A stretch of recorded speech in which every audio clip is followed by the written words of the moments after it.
Utah football is a tough matchup with Penn State football in their second consecutive Rose Bowl. But how do they go about getting a win? We're talking about it on today's Locked On Utes. You are Locked On Utes, your daily podcast on the Utah Utes.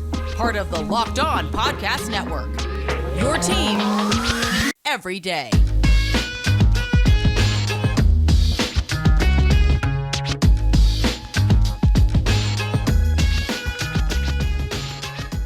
Hello, everyone, and thank you for making Locked On Utes your first listen every single day. We are available on all platforms, including YouTube. Appreciate all of you who have interacted or commented on the show on YouTube or followed us on social media. We would love to interact with you guys there. My name is JT Wistrcill, former intern inside the University of Utah Athletic Department. On today's show, when we talk about how Utah tries and goes and gets what would be a monumental Rose Bowl win. And in order to do that, we have friend of the show joining us in Cole Bagley of Fan Nation All Utes. And Cole, I think in a simple word, how does Utah will win if they play aggressively? And everyone might be like, well, that sounds pretty simple. Of course you play aggressively, but I mean in all phases and aspects. So what I'm talking about in that too is coaching aggressively, not playing conservatively. I don't want to see a single, if it's 2nd and 8, and plus, I don't want us running the ball because then you're just putting yourself in 3rd and long, basically, and setting yourself up for failure. I like when this offense is aggressive. I like when they use different formations. We saw that very early on in the Pac-12 championship game, especially defensively, but I'll key in on offensively for this one. They believe Utah had a short run, and then they motioned everyone out, and then they brought everyone back in. They crunched the formation back up, and then they ran a power run right up the gut, and it worked out, or I believe it was a zone run, but in more of a heavier look, and ran a run right up the gut, and it got big success. So that creativity is really what I want to see. Continue to open this offense. Let Cam go to work. We know what he did in last year's Rose Bowl. And the Coach Scally and Coach Ludwig are coming off two of their best game plans of the season. They've had a month to prepare for this one. I do believe Utah will be aggressive. This is a good Penn State offensive line. They have one of the best, who was going to be a guy who seemed like a lock for a top 10 pick in the NFL draft. He decided to come back to Penn State. So he'll be there another year, but it's going to be tough for Utah to win those kind of one-on-one matchups against guys like that. So I want to see them continue to bring overload blitzes, bring 3, I shouldn't even say 3, but bring maybe 3 guys on one side, bring 5 guys, really mix it up and do a lot of different things is what I'm hoping to see out of this Utah football team. For you, how do you feel like for Utah football, what would they need to do? They will win if they, what, Cole?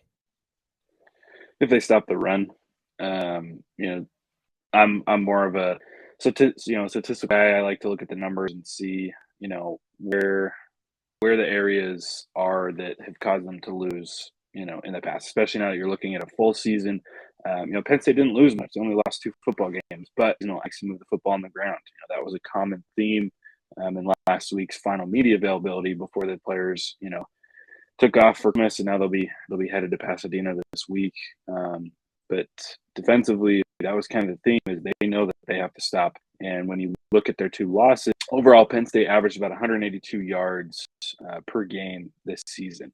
And the 2 losses, which was Michigan and Ohio State, two college football playoff teams, I believe Michigan only allowed them 98 yards, and Ohio State only allowed them 111 yards. And the big difference there was the Michigan game, only 98 yards. I think it was only 3 yards per carry.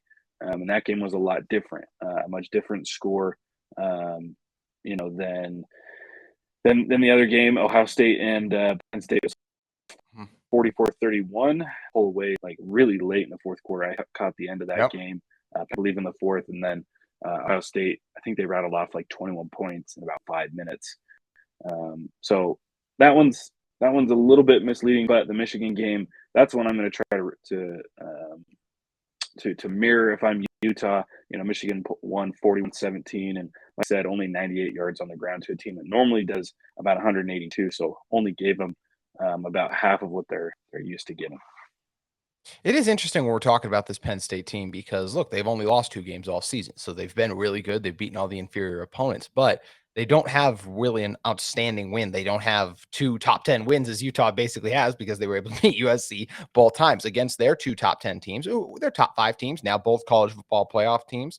They didn't look their best, as you mentioned, because like you said, versus Ohio State, hey, you look good for so long, but then you come so short late in the game. And then against Michigan, you just get absolutely bludgeoned. Wolverines rushed for over 400 yards on the ground. And the Wolverines have a very good offensive line. The Jim Moorhead offensive line award winners as a unit back-to-back years for Michigan, which has never happened in that award's history. So they are very good. Utah doesn't have that kind of an offensive line. And Penn State gives up just about just over 100 yards, I believe. And that's going to be interesting to see with Utah is can they really establish the run, get it going? This is an offensive line that overall on the season has struggled to get to the second level a little bit. It's why you see a lot of these runs go for 2 and 3 yards because they'll get a little bit of push on defensive linemen, but then the linebackers come in and cleaning it all up. Now, what does help with that is obviously the emergence of guys like Jaquindon Jackson who've come on strong.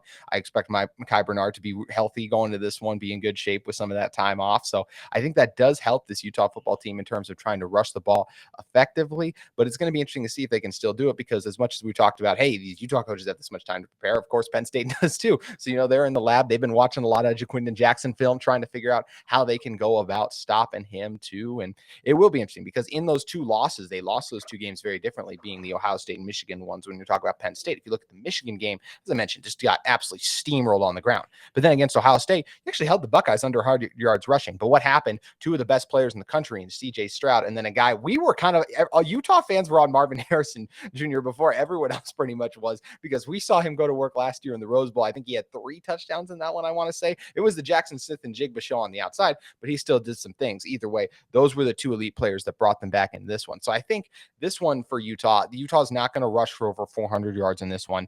I don't think they're going to throw for 500 yards or something crazy like a CJ Stroud did last year. And he only threw for 300, I believe, just under 400 yards in their last go around too. So it's going to be a fun matchup to see how it plays out. And I do feel like it will require a team performance from the Utes, very similar to how they won in the Pac-12 championship game. Cam Rising was the MVP of that game. I said personally, I would have given it to Morgan Scalley and Andy Lugway because I thought the game plans were outstanding, but felt like one of those games with the Pac-12 championship where everyone deserved a game ball. And I think if Utah's going to win the Rose Bowl, it's going to have to be that kind of thing rather than a Cam and Dalton Kincaid show like we saw against USC. And obviously Dalton not even going in this one.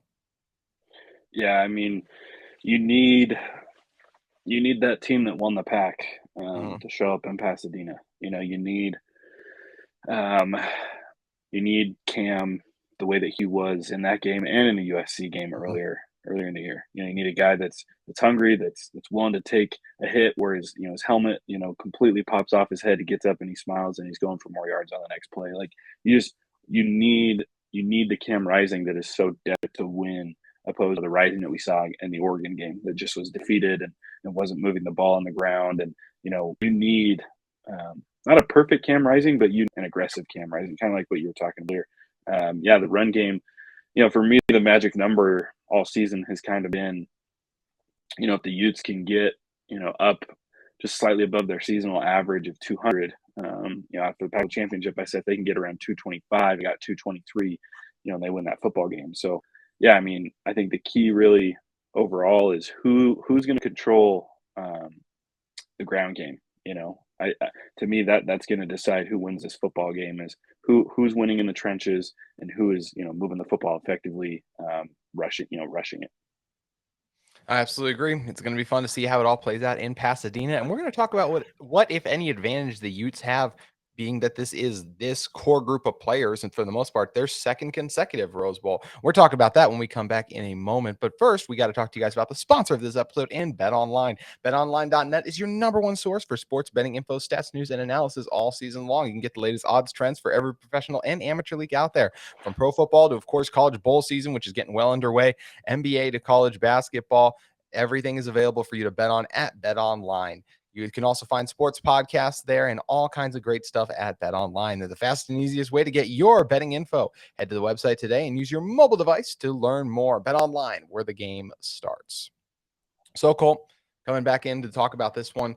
When you're talking about Utah playing in their second Rose Bowl, I think it really does. I talked with Brian a lot yesterday. What does this game really mean for this Utah football program, and what are kind of the stakes for it like that? And I really do feel like it's just the next step of the program. It feels like naturally is, hey, you're playing a back-to-back Rose Bowls. Last year, you made it there. That was a height the program has never reached before. Now, making a Rose Bowl and repeating it, becoming Pac-12 champs, it's something the program has done before. It's still an extremely impressive accomplishment and very big. But when you're talking about what's the next step, it really feels like it is winning a Rose Bowl in this one. And I think it's nice that you have a core group of players coming back in this one for Utah that have been in this game before. I think that I don't want to say the guys were distracted by any means last year, but I do think you're taking it in more. It's just like, man, it's so cool to be here still. As I mentioned, I don't think that affected their play. The team was ready to go. They were focused last season. Obviously, the reason they gave up so many yards was more so due to injuries in the secondary than like, oh, these guys just aren't locked in and ready to play. So I don't think that was a distraction last year. But I think if it was, it's even less of an issue this year since you've already been through this all. This is the reason so many of these guys came back to this team, is to not just win a Pac-12 championship, but have another crack at a Rose Bowl. It's what this core group of players really wanted to do, and they have an opportunity to do it. And experience is never a bad thing in football. Yeah, I agree 100%. I think this is the next step for this program to take. Over the last 5 years, it seemed that Utah could not take that step and win the Pac. They lose 2 in a row. They were never really in either of those games. They lost a bunch of bowl games in a row. It seemed like Utah could produce a really good regular season, but then they couldn't take the step and bring home a conference championship. Now they've done that twice. They took that first step last year, and they got to the Rose Bowl. That was huge. I think, like you said, just being there last year was the accomplishment, and I think that, and especially with whatever everything that went on last year, all the tragedies and the team rallying together, coming together, like. Honestly, just being there was the accomplishment. I think Utah fans felt that way. Obviously, winning it would have been fantastic, and it would have, it would have been another step forward. But after they lost, a lot of people were just grateful that Utah made it. There was, sure. Yeah, I mean, there was a little bit of, oh man, it would have been awesome if we would have won that game. But as a whole, Utah fans were thrilled to just be a part of it and to be able to go to it. Now, you're going back, and after talking to some of the guys, Lander Barton, Gabe Reed this past week, like they know what's at stake and they know they need to win this football game. Like that was very clear. There's no, guys were asking questions of, what's it like to go back and all that kind of stuff. And there's some guys that this is their first year, right? I mean, both those guys, Lander Barton wasn't with the program last year because he was in high school, and Gabe Reed was at Stanford. But I think just kind of the clear message is, guys, we have to win this football game because, there's more pressure on Utah to win this than there is Penn State. Penn State loses this game, it's disappointing, but nobody really cares. I think Penn State is kind of, for the most part, reached their ceiling, whereas for Utah, winning this game is another step in achieving your ceiling and getting to where you really want to be, and that's to be, competing for a college football playoff. So for me, the recruiting class that you just brought in, the guys that are going to be watching this game, the team that you have, the young guys, Utah needs to win this football game. Not just because you want to win every game that you play, but because this is the next step. You got there last year, you lost. You're still Pac-12 champions. Pac-12 champions. You defend the title. Now it's time to go and win a New Year's Six bowl game. Win a bowl game for the first time in a couple of seasons and show these new recruits what you're capable of, because it's all about trajectory. If you're winning this football game, it's just going to do good things for you moving forward. One of these teams, to your point, you're talking about between Utah and Penn State. Utah last year was in the Rose Bowls. We've been talking about this whole time. So what does that mean? And they're back there again. They are clearly the best team in their conference. Penn State is clearly not the best team in their conference, and it's not particularly close right now when you're talking about with the level that Ohio State and Michigan are playing at. So I totally agree with you saying it is a very different thing. In a lot of ways, this feels like Penn State is very fortunate to be in this game because, and yes, Utah didn't control their own destiny to get to the Pac-12 championship game. But what did they do once they had that opportunity to get there? They made the most of it. And now Penn State's going to have the opportunity to do that because they're not in the Rose Bowl because they won a Big Ten title and they didn't make the CFP. And so this is the consolation prize for them. They're in it because look, with the way Ohio State and Michigan getting in, now it looks at Penn State and it's like, oh, it's a great opportunity for them to have a good fan base that wants to go out and support and travel. And they just haven't been to the same heights that Utah has as of these past couple seasons. Because I understand we're going back even more years than that. Penn State football has done a lot of great things, but I absolutely agree with you when you're talking about what have they done right now and kind of the state of the Penn State program. I mean, there was real things going on about James Franklin leaving for USC for a little bit. So he was definitely thinking about that, I feel like. And he stayed at Penn State, which is, he's built a really good program there. They have guys in the NFL year after year. I mean, Micah Parsons is absolutely dominant right now, talking about what he's done in the league. So there's a lot of guys, and it's still a very good program. But I love that you mentioned too, haven't talked to the players too, because we've both been lucky enough to do that a couple times this season. When you're talking about these players, this is a group of guys that since spring ball, we knew their mission coming back was to make it to the Rose Bowl. And now that they've been able to accomplish that, I just feel like that is kind of such that thing where it's like the focus is just at an all-time high. I don't think at any point this season Utah wasn't understanding the task, but this is the kind of game where your phone's on silent mode a lot more when you're studying, everything like that. This is, I mean, just a different level of locked in, I really feel like. And I think these players are going to be so amped up and fired up for this game. They were very much like that for the Pac-12 championship game, but especially guys like Cam Rising. I mean, you work so hard all off season, everything you've done, even going back to when you played football at high school, at middle school levels, even like that, is to get to these kind of moments. And you don't get that opportunity twice. And I don't think these guys want to squander that opportunity. So I just can't even imagine how fired up and ready to go they are to get this Rose Bowl underway. Yeah, it's not just the guys that were there last year because they tasted defeat, right? You know, they were so close. Yeah. A 3-point game. They led the vast majority of the game. Cam gets hurt. He didn't have an opportunity to finish. I mean, I remember a conversation I had with Cam during the spring. I was somehow able to just get a one-on-one interview with Cam, and nobody had really asked him. No, we hadn't talked to him since the Rose Bowl because after they lost, it was just Britton Covey and Devin Lloyd, and it was a 5-minute press conference, and that was it. Whereas, with Cam, nobody got to talk to him. So I requested him. I got him. I had him for just 2 or 3 minutes. And I sort of asked him, what do you, and I was asking everybody the same question, but I said, what did you feel, you guys lost the game, but what did you feel that getting there, that competing in a Rose Bowl did for this program? And he said, I don't really want to talk about it. We lost that football game and I'm still pissed about it. All I want to do is win, and we didn't win that game. And so that's all I have to say about it. And I'm certain that Cam is holding that grudge, that he's still, he remembers what it was like to not only lose, but to have to watch his team lose from the sideline, unable to do anything about it. Now, Bryson Barnes did a fantastic job, but that's got to be difficult for Cam to watch, to go down and to be unable to email. I don't know necessarily anything would have changed, but you still, at the end of the day, you still lost. And I know that he's holding on to that. And then it's been interesting. Like I said, it's been interesting to see what they played in it last year, to talk to them. Yeah, they're furious. They want to go in and they want to win, because kind of the narrative was, oh, well, Utah didn't even belong in that football game. And, Utah and Ohio State are completely different levels and all that, all that kind of stuff. They're lucky to be back. That's kind of the narrative. And I think they're feeding off of that. But what's interesting is to see the young guys, the freshmen that weren't even here last year, guys like Lander Barton, Sione Vaki. The team has done guys like Diabate. Yeah, I mean, the team has done a fantastic job of helping guys that weren't here last year understand how important this game is and how critical it is that they win. I didn't get a sense of kind of just happy to be here, young guys, which they would have every right to feel that way.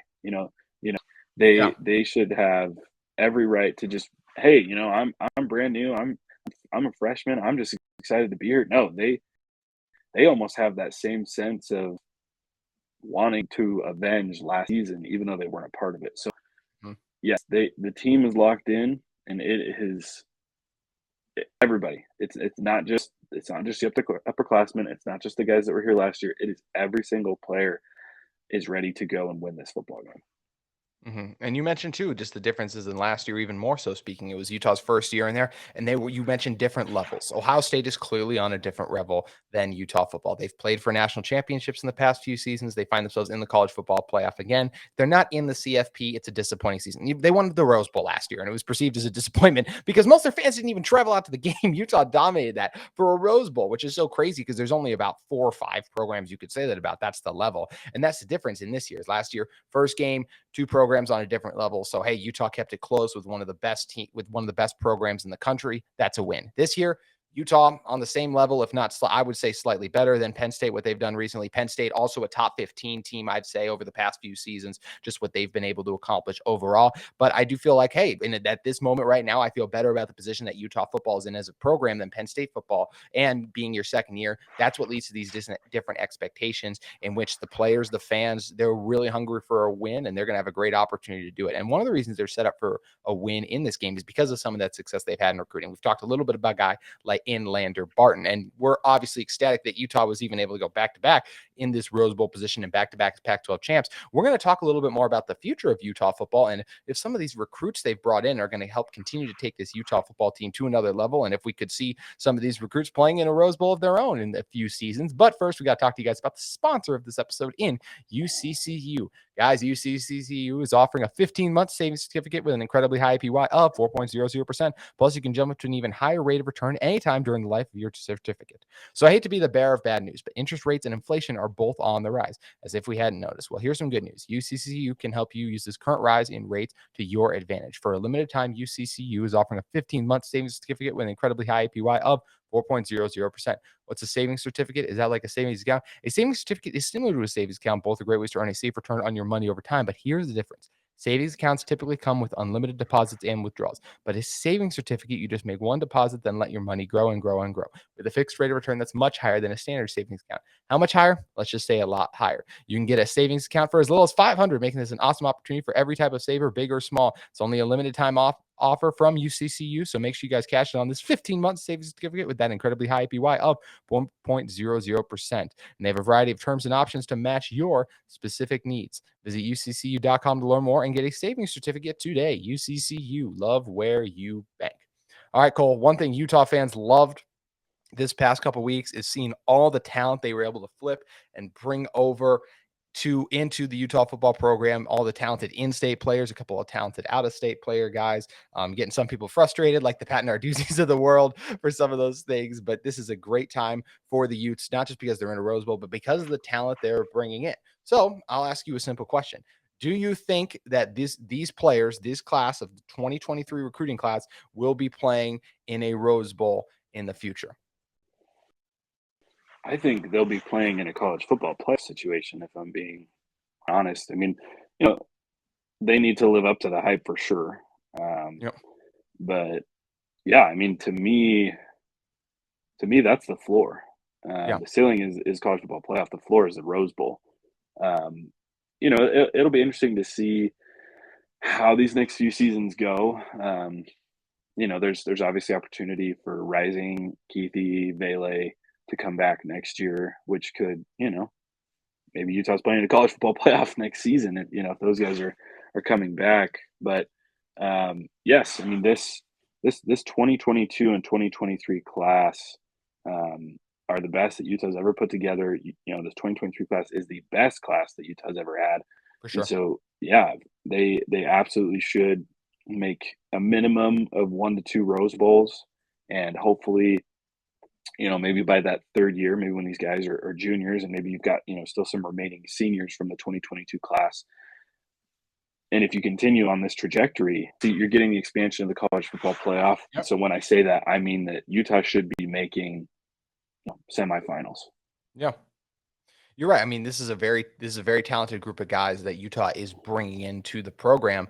And what's nice is, yes, we want to see this team be one of the 4 or 5 best teams that they were in a position to make a college football playoff. But what's nice with the changing rule is all they really need to do is match what these teams have done with the past, if not slightly exceed them. You don't need to be an astronomically different team because, as we talked about, playoffs changing. So there is an more wider window for you to get in and squeeze in. And if you look what Utah has accomplished with players who have come in, they've recruited the right kind of guys. Those players have bought in, worked really hard, maximized their talents, but the players they're bringing in now have a higher ceiling of talent. And that's where you think, because of that, this should take Utah to new heights. And when you think about this recruiting class overall, which isn't done yet, still guys like Walker Lyons still waiting out there. Everyone wants to try to lure in, of course, and there's some other couple signing days coming up. But Coach Witt already said, I mean, most of the work feels like it is done on this group of players. What excites you most about it? Because I think for me, it's just how many talents. I just see these are kind of guys who aren't just going to be complements to a really good team. I think they're going to be stars on a great team. Mm-hmm.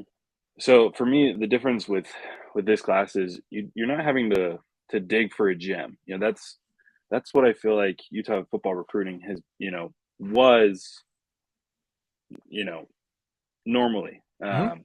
These last two seasons have been quite a bit different, and maybe the last couple of years they've really been, you know, really growing towards this. But what it used to be for me was, you'd have to really look for a gem. You'd see this recruiting class, and if you had it pulled up, you'd kind of have to scroll for a minute, and maybe you'd pick out one or two guys that, man, they're underrated and they're really gonna thrive here. But for me with this class, you scroll and you're having to try to find the guys that maybe don't stand out as much. You're scrolling, and there's very few of those. When you look at this list, every single guy is someone that's not that's really good, that's proven, that's shown in high school that they are fantastic players. You go and you watch these tape, and as I was doing that, preparing for signing day, watching these guys over and over again, I just was like, man, Utah's getting some seriously talented guys. He's a dog, like just incredible players, at many positions. The offensive line with Caleb Lomu and Spencer Fano, like, oh my goodness, those are phenomenal, Peace. players that are going to make a huge difference and are going to continue to develop and change, the offensive line that Utah has.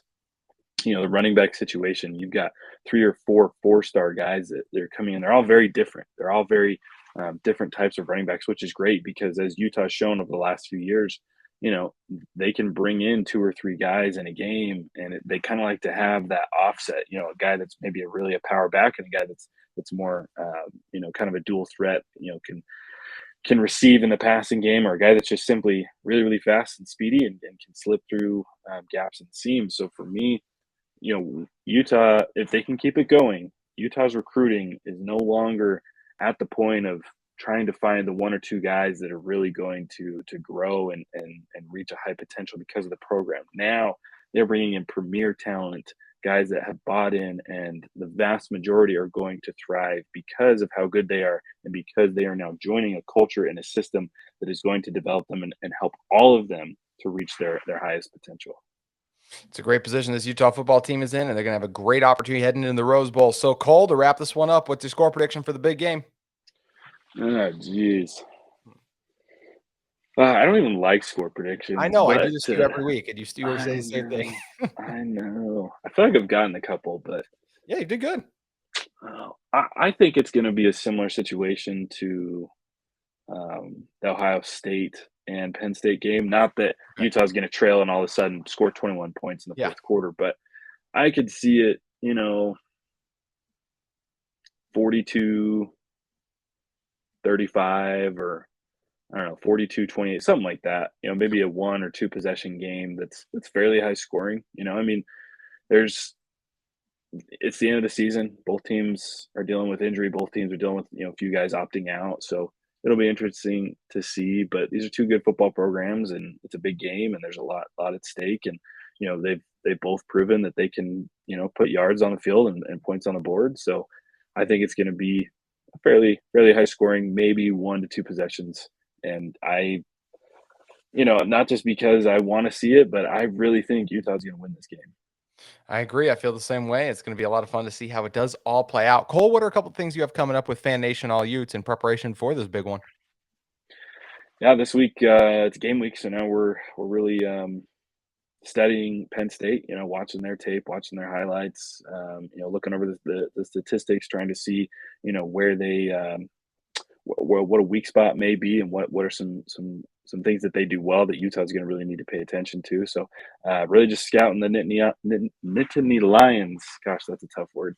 I'm glad that I'm glad that's not my team, because I couldn't say that very often. But yeah, scouting that football team, just kind of seeing what's it going to take for Utah to win, and as well just kind of looking over what helped Utah win football games this year and what helped them lose. So a whole lot of scouting, and hopefully we can set it up so Utah fans know exactly what to expect. So make sure you guys head over to Fan Nation All Utes to get that checked out. Cole, always great having you on. Appreciate you joining us. Yeah, thanks, JT. For your guys' second listen every day, make sure you check out Locked On Sports Today, the biggest stories in sports, the take of the day, the biggest game recaps. It's all available on Locked On Sports Today, available on Odyssey, YouTube, or wherever you get your podcasts. Big thanks to Cole for joining us once again. That's going to do it for today's edition of Locked On Utes, but we'll see you tomorrow.